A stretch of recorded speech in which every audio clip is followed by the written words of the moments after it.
Buenas tardes a todos los estudiantes de la Institución Educativa San José, en especial a los estudiantes de los grados 10 y 11 en su curso de física. Soy el docente Reinaldo Laspilla Marulanda y en este video vamos a ver la aplicación de las leyes de Kirchhoff para la solución de circuitos eléctricos resistivos.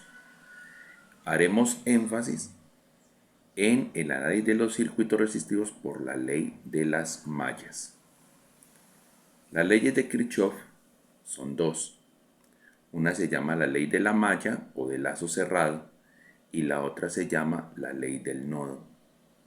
La primera ley de Kirchhoff o ley de la malla dice: la sumatoria entre todos los aportantes y consumidores de potencial eléctrico a lo largo de un lazo cerrado es cero. Un lazo cerrado es una trayectoria cerrada. Ahora hablamos sobre eso. Y la ley del nodo dice: la sumatoria de todas las corrientes entrantes y salientes a un nodo es igual a cero.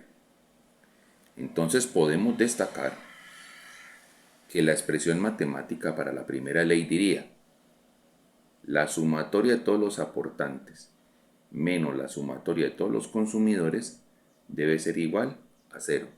Lo que implica entonces que la sumatoria de todos los aportantes debe ser igual a la sumatoria de todos los consumidores. Y con respecto al nodo, diría: la sumatoria de todas las corrientes entrantes menos la sumatoria de todas las corrientes salientes debe ser igual a cero. O sea, sumatoria de corrientes entrantes debe ser igual a sumatoria de corrientes salientes.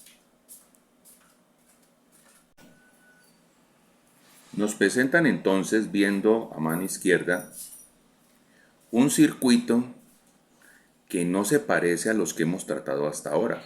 Los que hemos tratado hasta ahora han tenido una concentración de los aportantes de potencial eléctrico, alias las fuentes, en el lado izquierdo del circuito.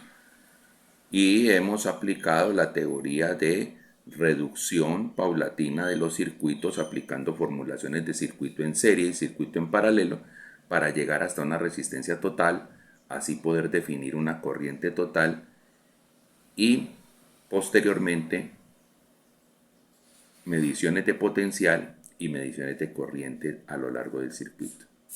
Este es un circuito diferente. ¿Por qué es un circuito diferente? Porque las fuentes pueden estar repartidas a lo largo de toda la estructura del circuito y que las variables que he de hallar acá se van a llamar corrientes de malla. Entonces empecemos por distinguir las mallas. Entonces voy a hacer una ampliación del circuito para que concentremos la atención en distinguir estas partes fundamentales. Lo primero para distinguir es la existencia de tres mallas. Tres mallas, o sea, tres trayectorias cerradas. Miremos la primera malla.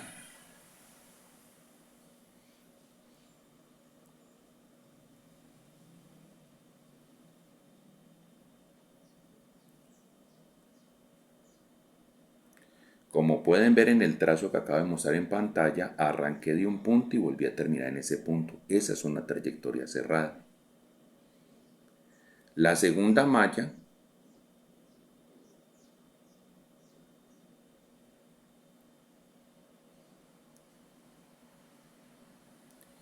y la tercera malla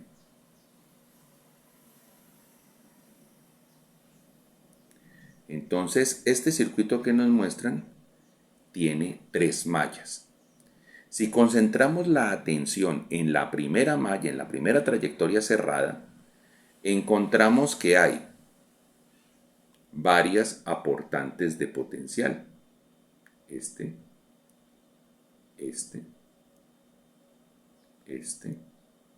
el de acá, el de acá y el de acá. Hay varios aportantes de potencial. Y también hay varias resistencias que se encuentran a lo largo de la trayectoria. esta, esta, esta, esta, esta, de acá, la de acá y la de acá. Miremos un detalle. Esta resistencia y esta resistencia se encuentran en la frontera que separa a la malla 1 de la malla 2. Y estas dos resistencias se encuentran en la frontera que separa a la malla 1 de la malla 3.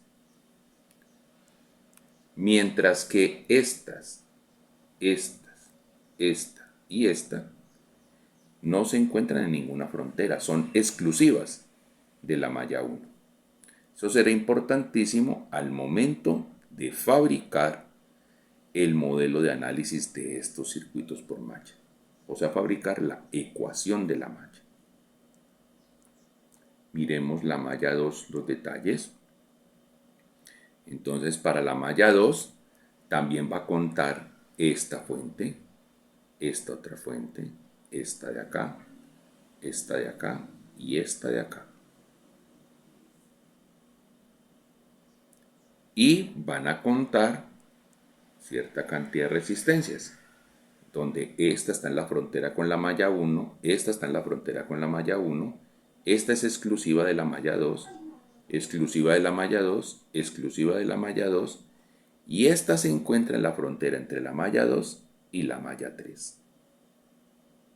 Bueno, y ahora reconozcamos los elementos de la malla 3. La malla 3 tiene este aportante, que también lo habíamos contado en la malla 1, este aportante, que también lo habíamos contado en la malla 1, este aportante que lo hemos contado en la malla 2 también, este aportante solo va a estar en la malla 3 y este aportante solo está para la malla 3. Y si miramos las resistencias, pues entonces va a suceder que esta resistencia y esta resistencia se encuentran en la frontera entre la malla 1 y la malla 3. Esta resistencia se encuentra en la frontera entre la malla 3 y la malla 2. Esta resistencia se encuentra exclusivamente en la malla 3 y este R14 se encuentra exclusivamente en la malla 3. Bueno, ya teniendo en cuenta eso, veremos que a lo largo de la malla los aportantes aparecen en dos direccionalidades, podríamos llamarlo así. Entonces, para poder valorar esas direccionalidades, tenemos que tomar una decisión como persona que va a resolver el circuito. Y es decidir en qué sentido gira la corriente de malla. Entonces, yo, el que está mostrando este ejercicio, tomé la decisión de que la corriente de malla 1 va a hacer este recorrido en el sentido de las manecillas del reloj hasta llegar otra vez al punto de donde arrancó. Que en la malla 2, la corriente de malla, llamada I2, va a darle la vuelta a toda la malla en el sentido contrario a las manecillas del reloj. O sea, al contrario de como lo hemos puesto para la malla 1. Y en la malla 3 voy a hacerlo de la misma manera que en la malla 1. ¿Quién tomó esa decisión? Cada autor, cada persona que va a resolver el circuito.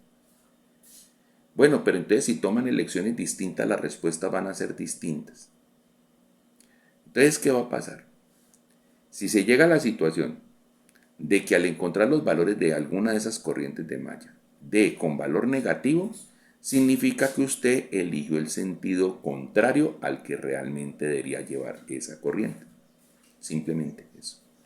El valor numérico ya es igual, es el correcto, pero el signo tendrá esa significación. Si usted saca una corriente de malla y le sale positiva, es porque tomó la decisión correcta frente a el sentido de giro elegido. Y cuando usted eligió el sentido para esa corriente, entonces entra a trabajar la consideración que debe tener para valorar los aportantes y para valorar las resistencias. Y eso lo vemos como una ampliación de la primera ley. Entonces voy a correr un poco la pantalla aquí para que miremos esas consideraciones. Entonces, ¿qué nos va a decir esa primera ley? Nos dice, mire, una vez elegida la corriente de malla, concentremos nuestra atención en esta figura que voy a hacer. Una vez elegida el sentido de corriente de malla, si esa corriente entra a la fuente por el lado negativo y sale por el lado positivo, ese aportante se considerará positivo. Caso contrario, si una vez elegida el sentido de la corriente entra por el lado positivo y sale por el lado negativo, consideraremos esa fuente como negativa. Y cuando tengamos una resistencia que se encuentre en la frontera, ahí estuvimos viendo ahorita que habían unas que se encontraban entre la frontera entre la malla 1 y la malla 2, otras que se encontraban entre la malla 1 y la malla 3, y otras que se encontraban, una que se encontraba entre la malla 2 y la malla 3. Entonces, ¿qué ha de pasar? Si cuando yo observe la resistencia encuentro que las dos corrientes de malla fluyen en el mismo sentido, esas corrientes se van a sumar.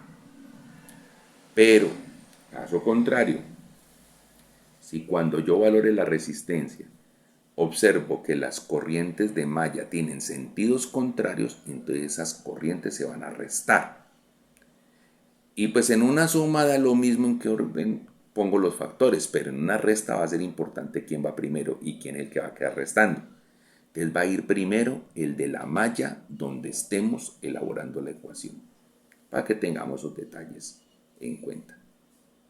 Y recordemos que cuando hablamos del consumo de potencial en una resistencia, tenemos que acudir a la ley de Ohm, lo que está en este recuadro, que me explica el consumo de potencial eléctrico, es decir, la diferencia potencial entre la entrada y la salida de una resistencia, va a ser igual al producto de la corriente que le atraviesa por el valor de esa misma resistencia.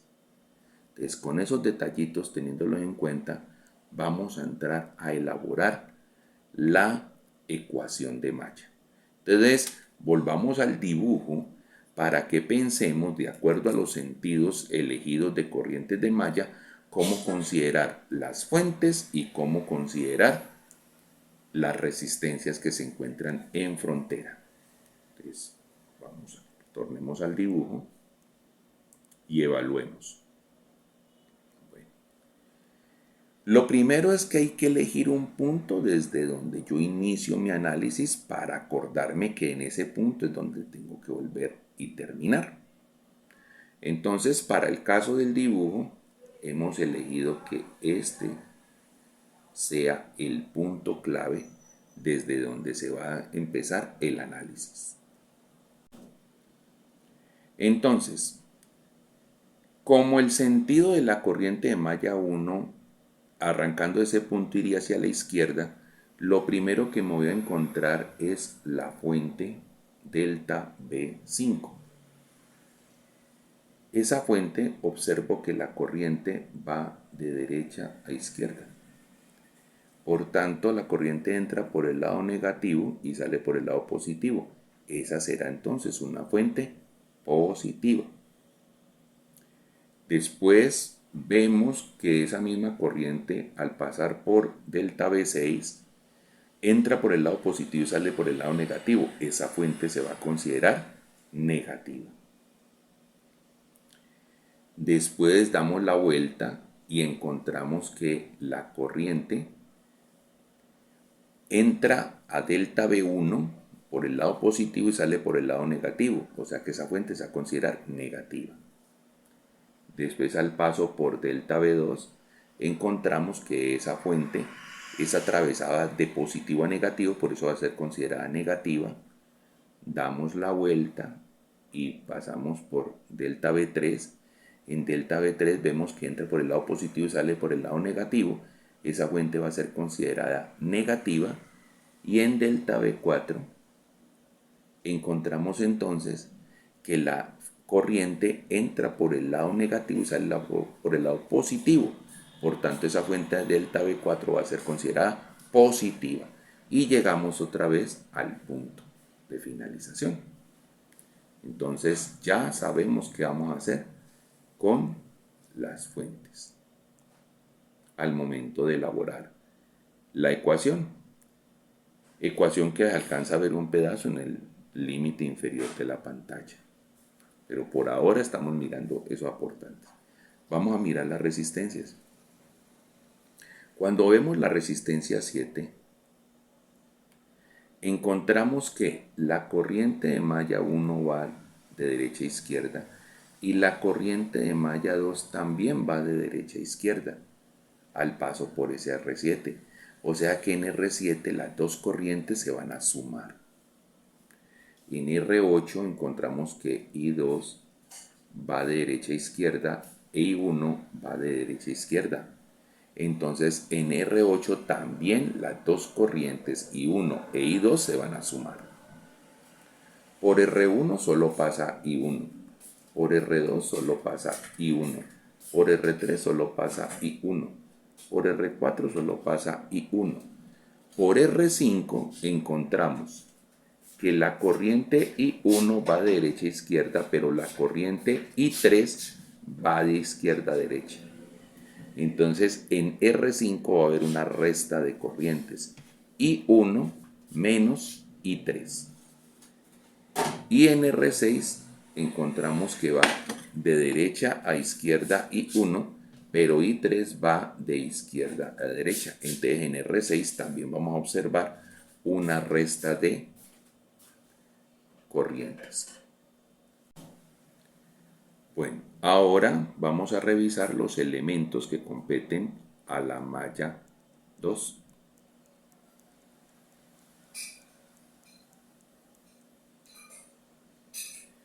Nos paramos si queremos en el mismo punto. Lo importante no es pararse en el mismo punto, es recordar que del punto donde arranca es el mismo punto donde finaliza. Pero para este caso nos facilita este punto. Entonces arrancamos en este punto. La corriente I2 vemos que va de derecha a izquierda.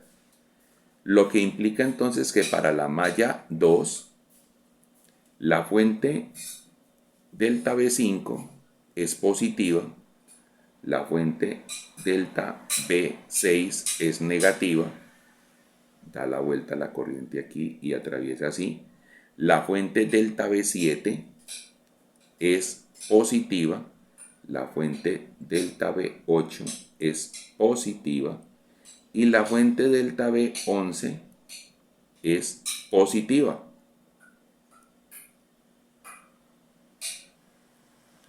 Ahora, con respecto a las resistencias,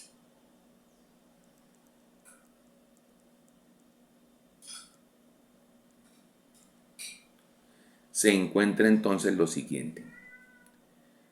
Con respecto a R7, las dos corrientes llegan en el mismo sentido. I2 va de derecha a izquierda y I1 va de derecha a izquierda. Entonces va a ser la suma de I1 más I2. En R8, I2 va de derecha a izquierda y I1 va de derecha a izquierda. Entonces también va a ser la suma en R8 de I1 más I2. I2 pasa sola por R9, I2 pasa sola por R10, por R11. Y cuando lleguemos a R12, ¿qué vamos a encontrar? Que la corriente I2 va hacia arriba, pero la corriente I3 también va hacia arriba. O sea que en R12 se van a sumar las corrientes I2 e I3. Y así terminaríamos el análisis de la malla 2. Pasando entonces a la malla 3.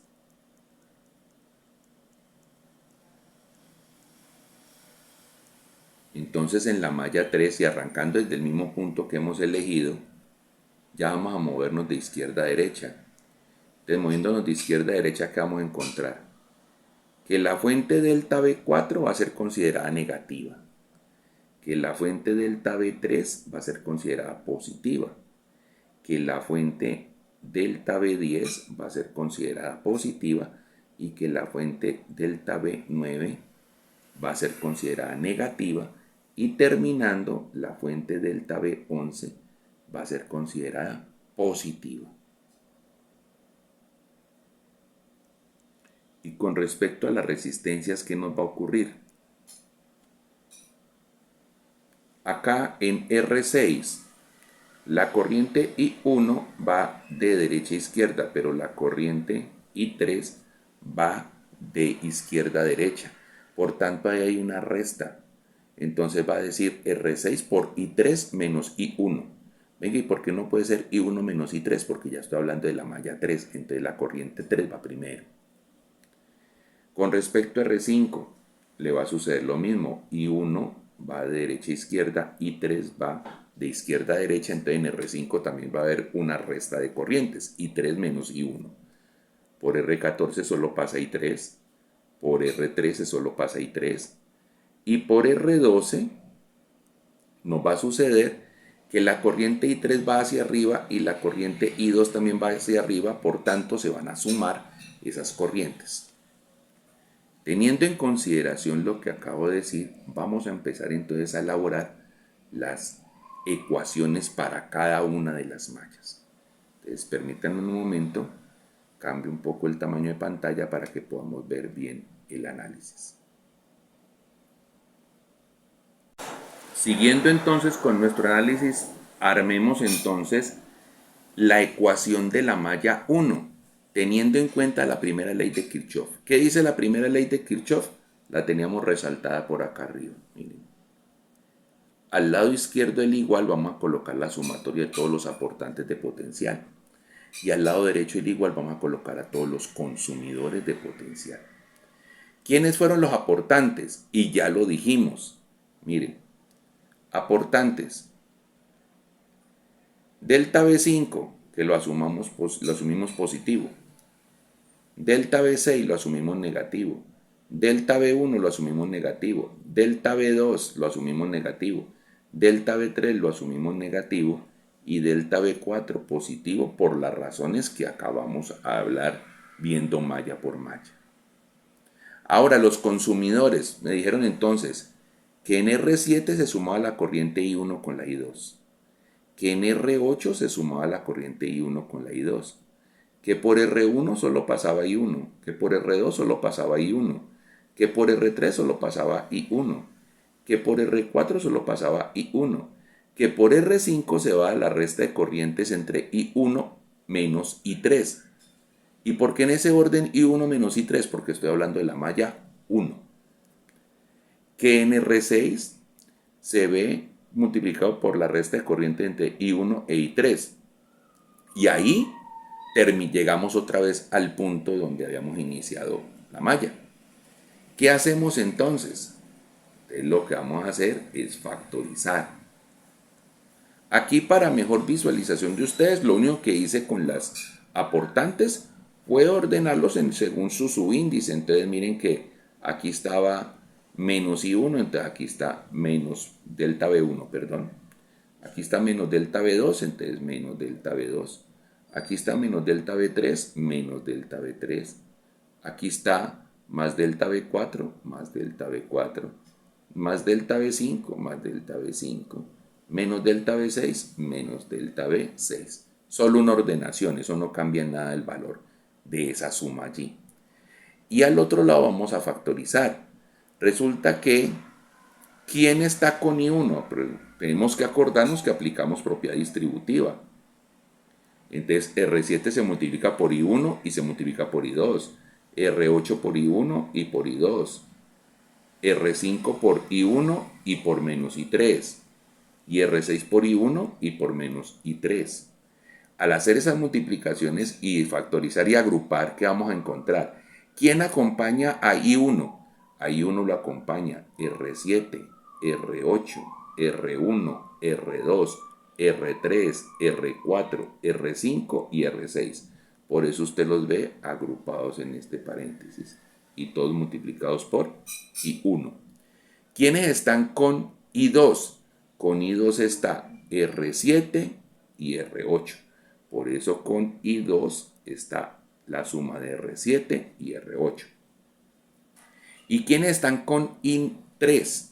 con I3 está menos R5 y menos R6, dado el signo menos que aparecen acá en estas restas. Entonces por eso aparece menos R5 y menos R6. Las organizamos. Miren que aquí aparecen los aportantes de la misma forma como los teníamos antes. Y ahora, con I1, pues la suma de todas las resistencias. Porque pues a lo largo de un lazo cerrado, pues lo que tenemos es una serie. R7 y R8 con I2. Y factorizamos acá el signo menos y entonces me quedan menos afuera y aquí la suma de R5 más R6 multiplicado por I3. Entonces lo que aparece resaltado con esa línea roja se convierte en lo que hemos de llamar la corriente de malla 1.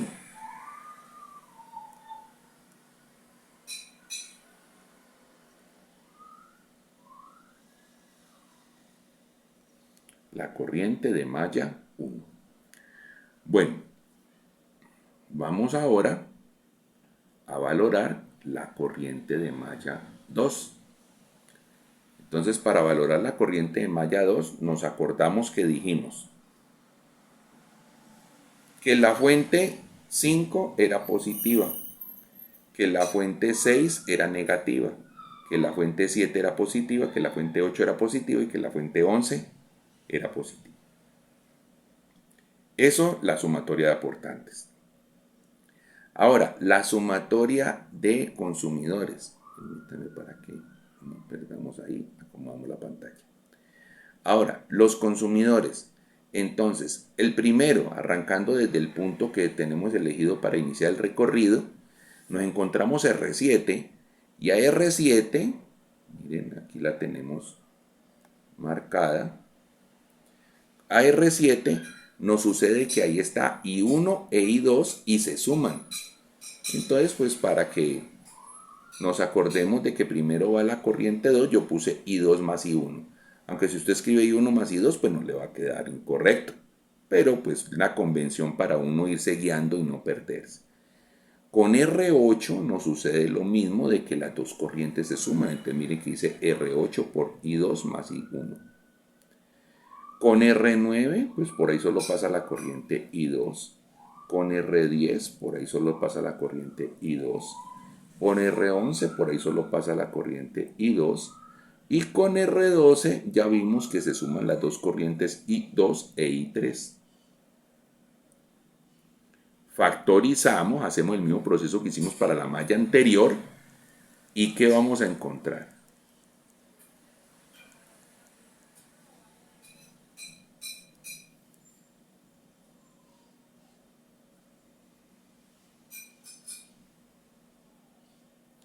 Vamos a encontrar que, pues, de manera casual se nos dio que las aportantes ya habían quedado organizados y al factorizar, ¿qué va a ocurrir?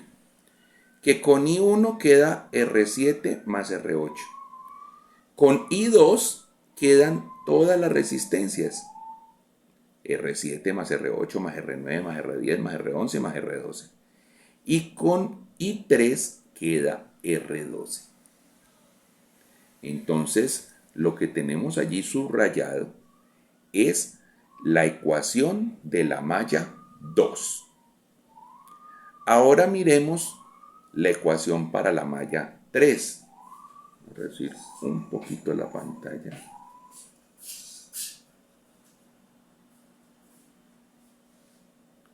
Para que lo visualicemos completo.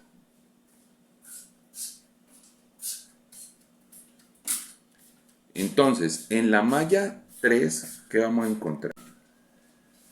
En la malla 3, entonces, ¿qué teníamos? Que la fuente 4 nos daba negativa, que la fuente 3 nos daba positiva, que la fuente 10 nos daba positiva, la fuente 9 nos daba negativa y la fuente 11 nos daba positiva.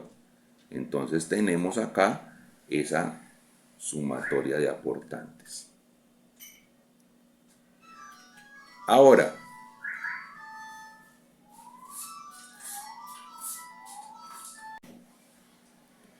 Bueno, entonces, si vemos a los consumidores, ¿qué encontramos? Encontramos primero R6 y hayamos dicho que en R6 observábamos que mientras I1 iba de derecha a izquierda, I3 iba de izquierda a derecha, por tanto iba a haber una resta.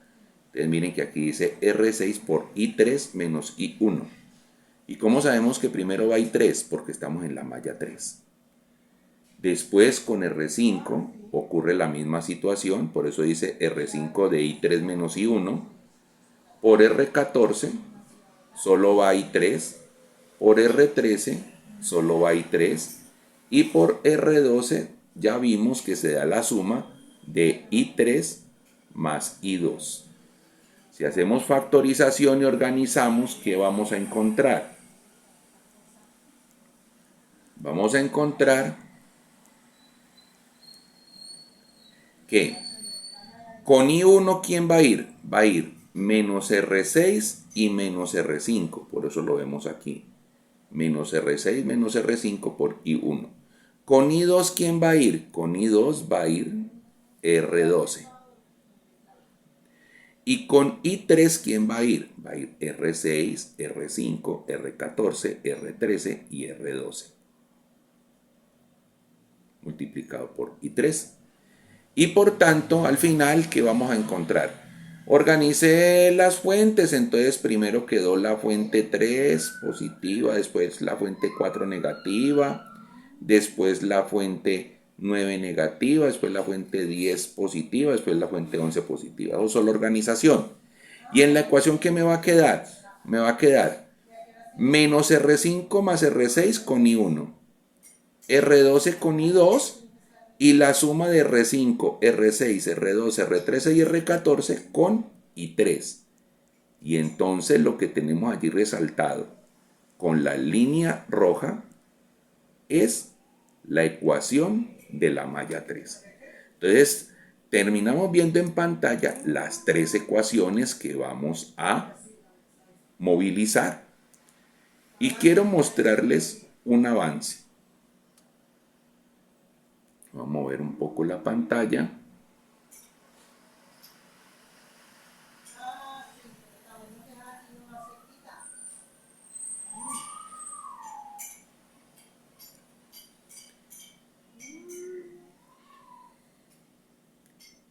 Si vemos entonces las tres ecuaciones, nos va a dar lo siguiente. A estas ecuaciones las vamos a llamar un sistema de ecuaciones 3×3.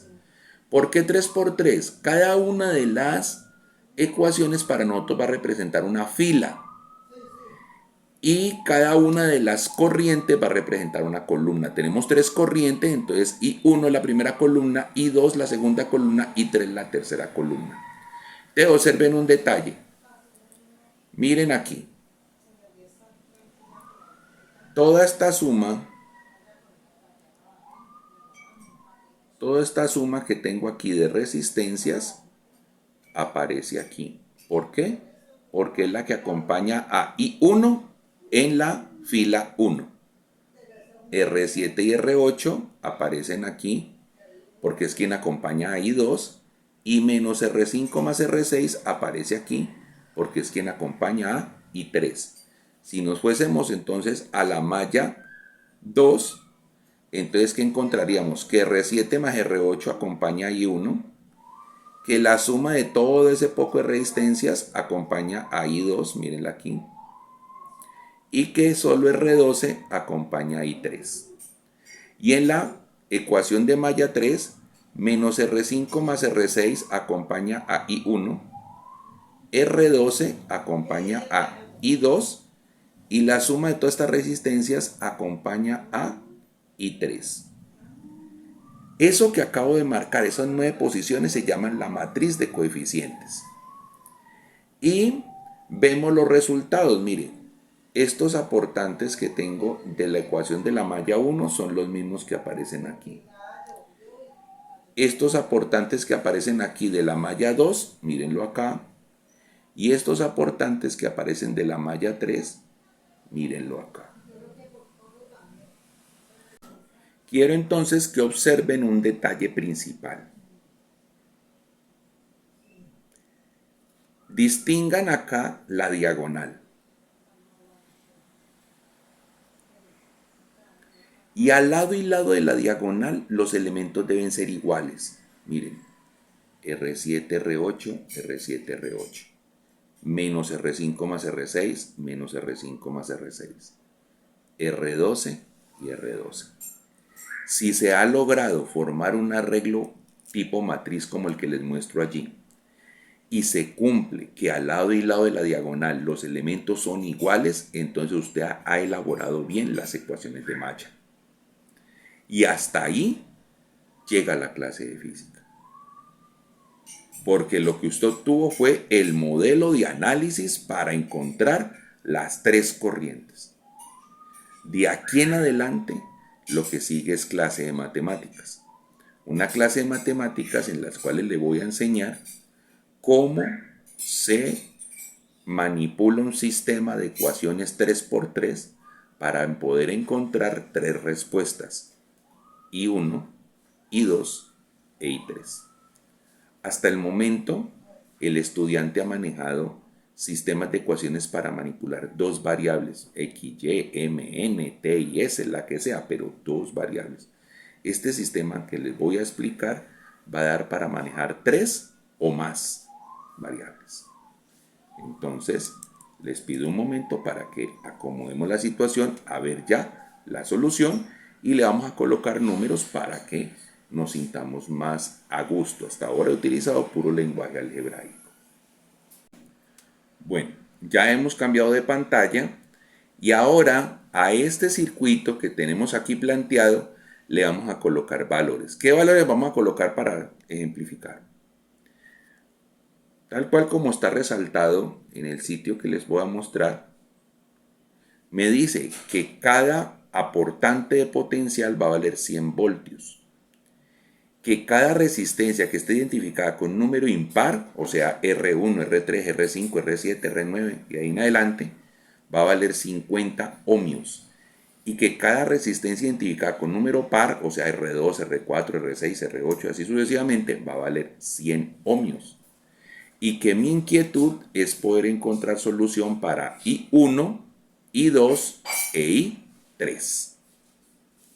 Entonces, observan ustedes que al lado derecho de la pantalla he repetido las ecuaciones de malla que teníamos en la imagen anterior. Y lo que vamos a hacer ahora es colocarle valores. Entonces observemos. Miremos la ecuación de la malla 1. Si reemplazamos por valor 100 cada uno de esos aportantes, diría entonces menos 100 menos otro 100 es menos 200. Menos 200 menos 100 sería menos 300. Menos 300 más 100 sería menos 200. Menos 200 más 100 sería menos 100. Y menos 100 menos 100 sería menos 200. Entonces, miren que para acomodarlo en la matriz, acabo de escribir ese menos 200 acá. Ahora, para la malla 2, diría 100 menos 100, 0, más 100, 100, más 100, 200, más 100, 300. Entonces miren que en la segunda ecuación nos da 300.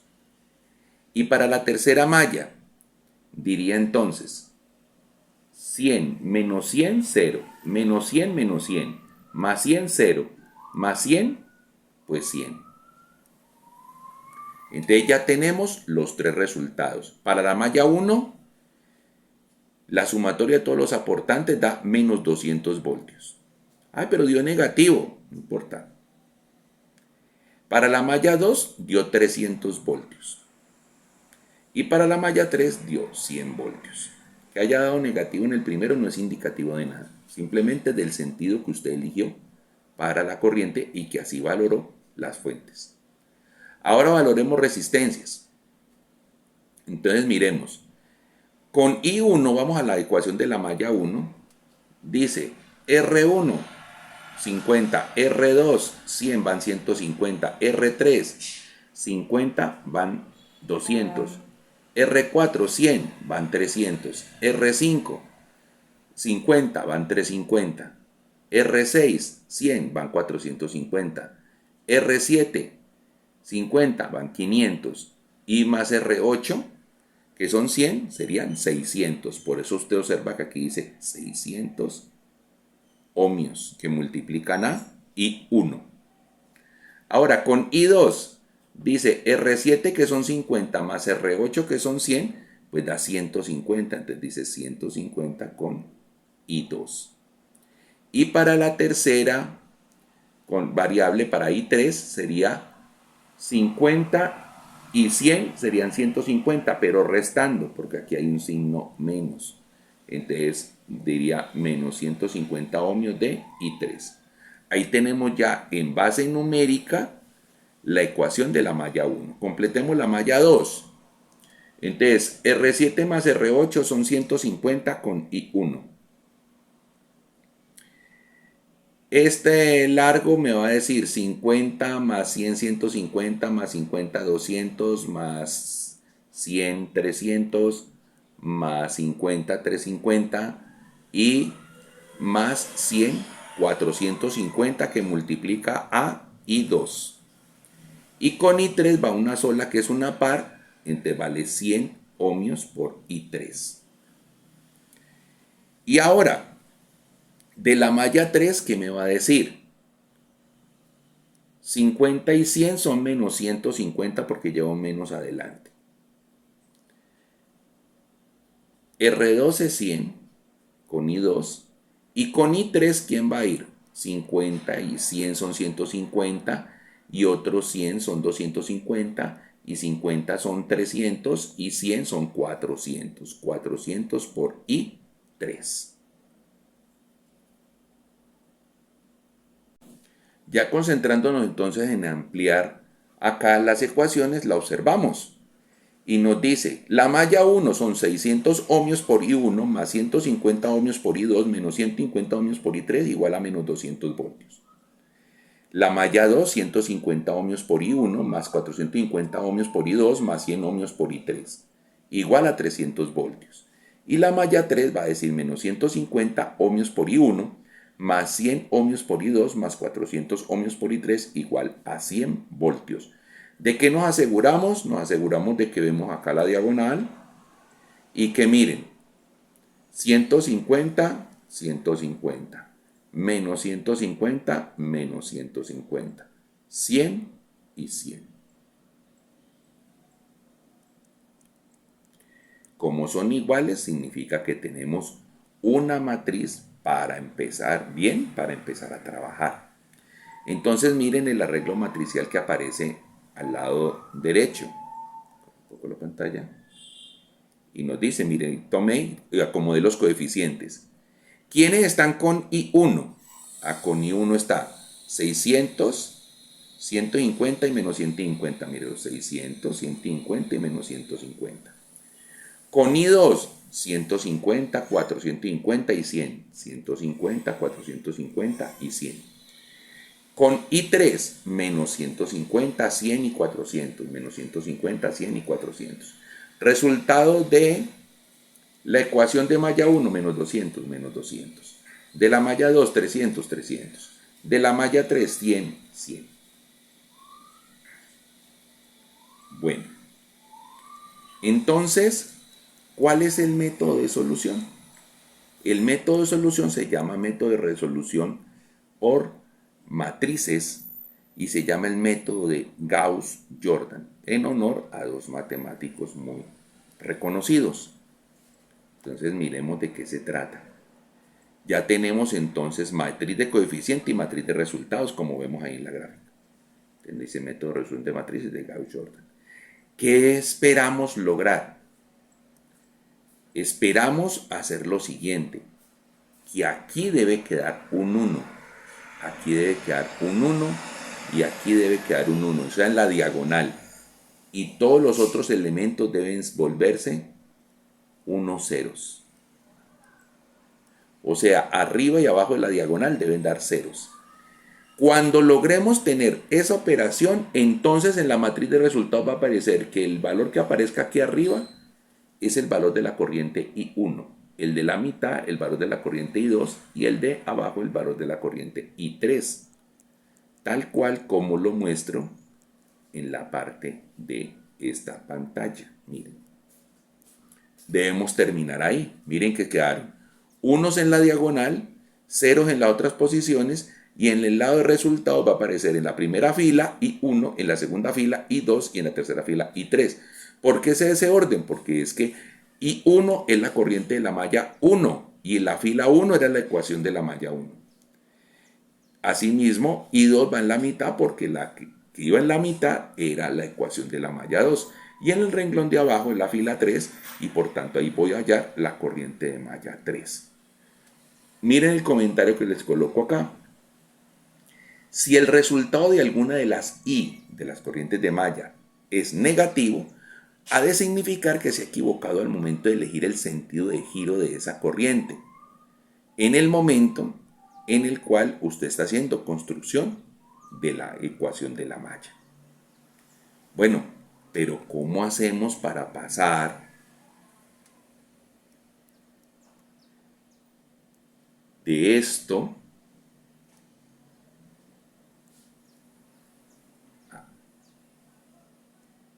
a esto? Entonces vamos a ver el proceso y van a prestar mucha atención.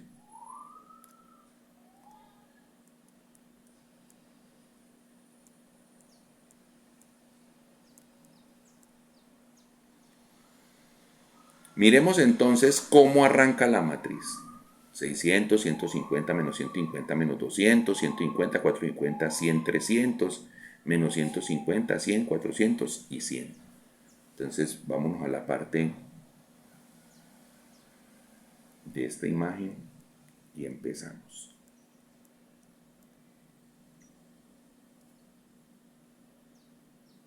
Observamos entonces que al lado izquierdo está la matriz con la cual arrancamos y que representa a las tres ecuaciones de malla.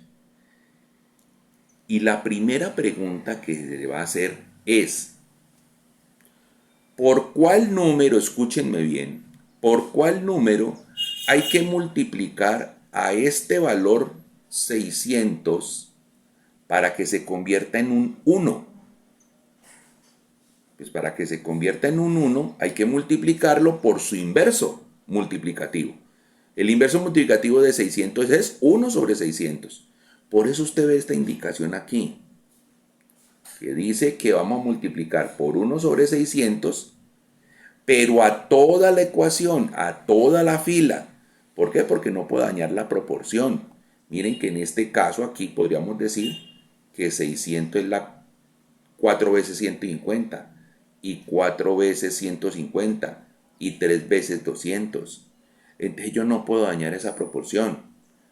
Entonces, como no voy a dañar esa proporción, significa que a todos los elementos de esa fila los voy a afectar por eso. Entonces, miren, si a 600 lo multiplico por 1 sobre 600 me da 1.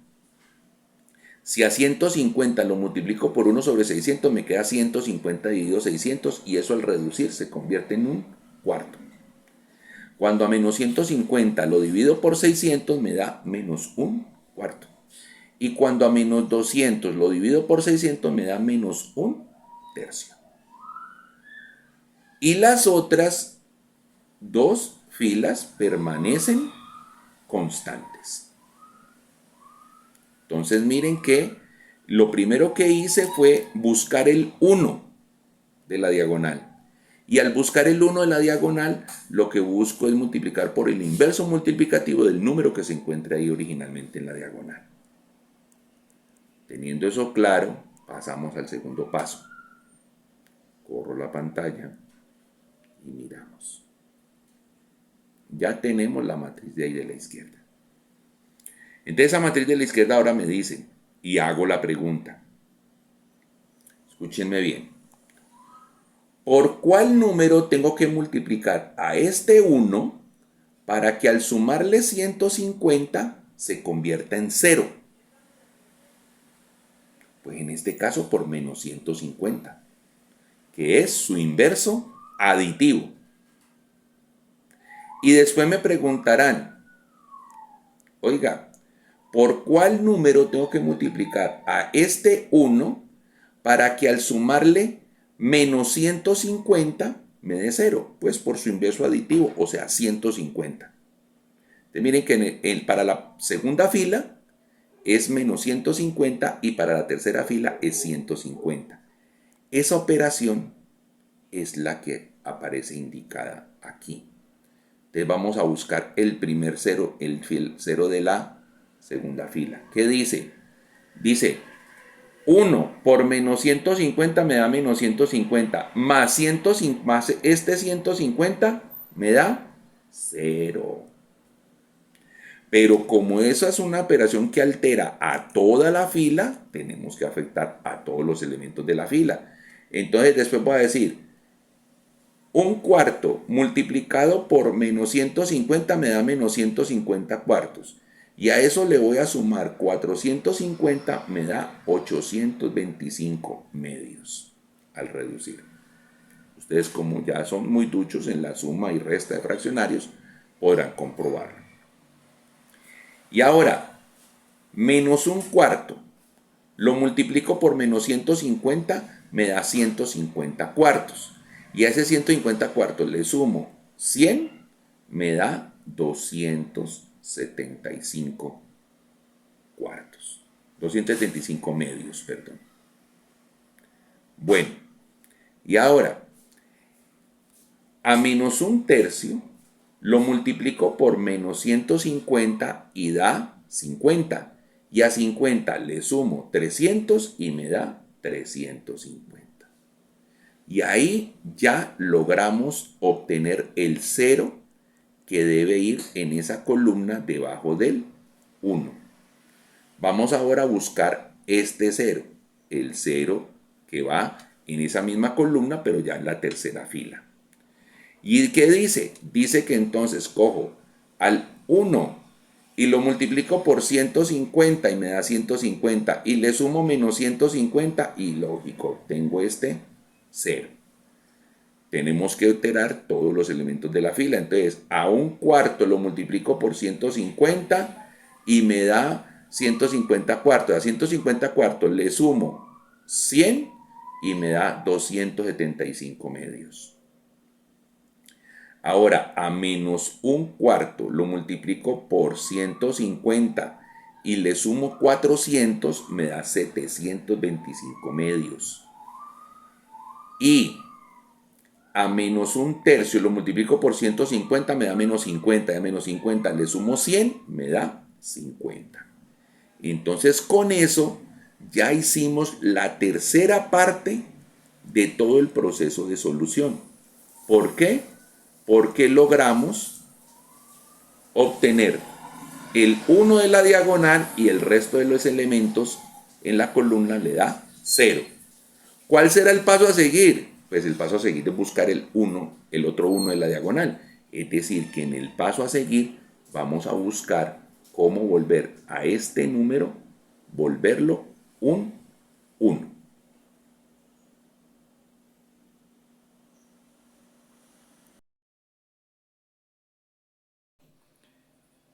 Como les decía entonces, la búsqueda va a ser cómo hacer que este número, el 825 medios, se convierta en un 1. ¿Cómo piensan que va a ser? Pues multiplicando por su inverso. Y su inverso, pues es igual a 2 sobre 825. Entonces vamos a la matriz y miramos el cambio. Permítanme, modificamos un poco el tamaño de pantalla. Bueno, habiendo hecho la modificación, entonces viene la pregunta. ¿Por cuál número multiplicamos a 825 medios para que se convierta en un 1? O sea, en este 1, pues lo multiplicamos por 2 sobre 825. Y como hay que alterar a toda la fila, entonces todos los elementos de esa fila van a quedar alterados por ese valor 2 sobre 825. Entonces observen el detalle. Miren que la fila de acá, la pasamos completa, sin alteración. 1, un cuarto, menos un cuarto, menos un tercio. Y la de abajo también. 0, 275 medios, 725 medios y 50. Mírenla. Pasa enterita. Ahora, si multiplicamos 2 sobre 825 por 275 medios, eso termina dando un tercio. ¿Por qué? Porque es que 825 dividido 275 da 3. Entonces, al reducir, la fracción termina quedando en un tercio. Y si el 2 sobre 825 lo multiplicamos por 350, se convierte en 28/33. Entonces, ya teniendo eso claro, limpiemos pantalla. Y ahora vendrá ¿qué? ¿Qué paso ha de seguir? Pues el paso que sigue es encontrar cómo volver a este número 0 y a este número 0. Entonces viene la pregunta. ¿Por cuánto tengo que multiplicar a este 1 para que al sumarle un cuarto de 0? Pues por menos un cuarto, el inverso aditivo. Entonces miren que por eso está la instrucción ahí arriba. Miren, dice que la segunda fila la vamos a multiplicar por menos un cuarto y le vamos a sumar la primera fila. Y el resultado queda en la primera fila. Y ahora, este 1, ¿por cuánto lo tengo que multiplicar para que al sumarle 275 medios, pues me dé 0? Pues por el inverso aditivo, o sea, menos 275 medios. Mírenlo, ahí está. Dice que la segunda fila se multiplique por menos 275 medios y se le sume el 275 medios para que dé el 0. Y vamos a alterar toda la fila. Entonces, ¿qué nos queda? Vamos a mirar el proceso. 1 por menos un cuarto me da menos un cuarto, más un cuarto me da 0. Ahora, 1 por menos 275 medios y le sumo 275 medios me da 0. Ahora miremos los elementos restantes. Un tercio por menos un cuarto me da menos un doceavo. Y a menos un doceavo le sumo menos un cuarto, eso me da menos un tercio. Y si 28/33 lo multiplicamos por menos un cuarto, eso me da menos 28 sobre 132. Y si a ese le sumamos menos un tercio, nos termina dando menos 6/11. Entonces ya modificamos la primera fila. Vamos para la tercera fila. En la tercera fila, ¿qué me va a decir? Un tercio por menos 275 medios me da menos 275 sextos. Y a eso le sumo 725 medios y me da 950 tercios. Y si a 28/33 lo multiplicamos por menos 275 medios y le sumamos 50, nos da menos 2233. Bueno, entonces ya terminamos las 2/3 partes del proceso. ¿Por qué? Porque ya tenemos los 2 unos de la diagonal y el resto de elementos van en 0. ¿Qué paso tiene que seguir? Pues encontrar que este 950 tercios se convierta en ¿qué? Se convierta en un 1. Miren que es un proceso repetitivo. Y después de que se convierta en un 1, ¿qué vamos a hacer? Buscar la forma que este se vuelva a 0 y este se vuelva a 0. Y cuando lo logremos, habremos terminado el proceso. Entonces vamos a mirarlo. ¿Por cuánto tengo que multiplicar a 950 tercios para que se convierta en un 1? Pues por su inverso multiplicativo, por 3 sobre 950. Cuando hago eso, ¿qué va a suceder entonces? 950 tercios por 3 sobre 950 da 1. Y menos 2200 sobre 33 al multiplicarse por 3 sobre 950, al hacer las sucesivas reducciones termina quedando menos 4 sobre 19. Menos 4 sobre 19. Ya logramos el 1. ¿Qué nos está faltando entonces? ¿Cómo hacemos para que aquí se vuelva 0 y acá se vuelva 0 y terminar? Entonces vamos a acomodar la pantalla para que veamos ese proceso. Ahí vemos exactamente. Bueno, volvemos. Y diríamos, ¿por cuánto tengo que multiplicar a 1 para que al sumarle menos 1/3 me dé 0? Pues por 1/3.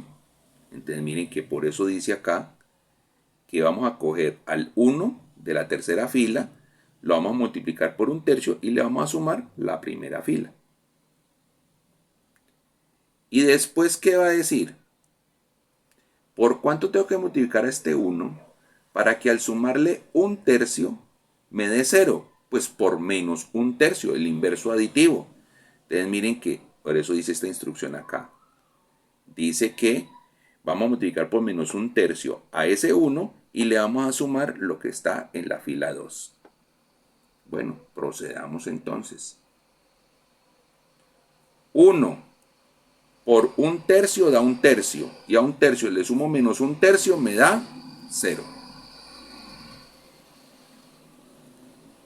Y a menos 4/19 lo multiplico por 1/3 y le sumo menos 6/11 me termina dando menos 386 sobre 627. ¿Listo? Ahora vamos para la segunda fila. 1 por menos 1/3 me da menos 1/3, más 1/3 me da 0. Y menos 4/19 por menos 1/3 me da una cierta cantidad que al sumarle 28/33 termina dando 192 sobre 209.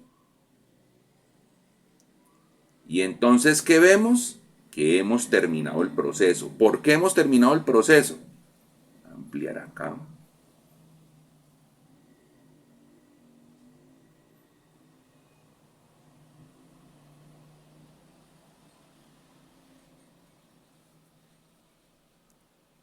Que hemos terminado el proceso. ¿Por qué? Porque miren que ya tenemos los 3 elementos de la diagonal. Y ya son unos. Y el resto de elementos, el triángulo de arriba y el triángulo de abajo, me dieron ceros. Y por tanto, el resultado que aparece aquí es el valor para I1, el que aparece en la mitad para I2 y el que aparece en la tercera fila para I3. De esos resultados, ¿qué conclusión sacamos? Que me equivoqué en la elección del sentido de giro para I1 y para I3, que yo los había elegido como, lo había elegido en el sentido de las manecillas del reloj. Y acerté eligiendo el I2 en el sentido contrario a las manecillas del reloj, porque miren que el I2 nos dio positivo mientras los otros dieron negativos. Entonces el comentario al final, ¿qué es? De acuerdo a los resultados obtenidos, se observa que al momento de elegir los sentidos de giro de las I, solo se acertó con I2. I1 e I3 debieron haber sido sentidos contrarios a las manecillas del reloj. Si usted, resolviendo este mismo ejercicio, con estos mismos valores, elige esos sentidos de corriente de malla, todos en el sentido contrario a las manecillas del reloj, todos los 3 resultados le daban positivos y eran los mismos números. Entonces, I1 sí vale 386 sobre 627 avos de amperio. Pero el signo menos significa que yo haya elegido erróneamente el sentido de giro de la manecilla del reloj y debió haber sido al contrario. I2 vale 192/209 de amperio. Y en el sentido contrario a la manecilla del reloj. E I3 vale 4/19 de amperio. Pero yo elegí de manera errónea el sentido de las manecillas del reloj y resulta que debía haber elegido el sentido contrario. Entonces vamos a revisar muy bien estos elementos para que estemos prestos para seguir aprendiendo a manejar el método de reducción de matrices de Gauss-Jordan. Que tengan una muy buena tarde.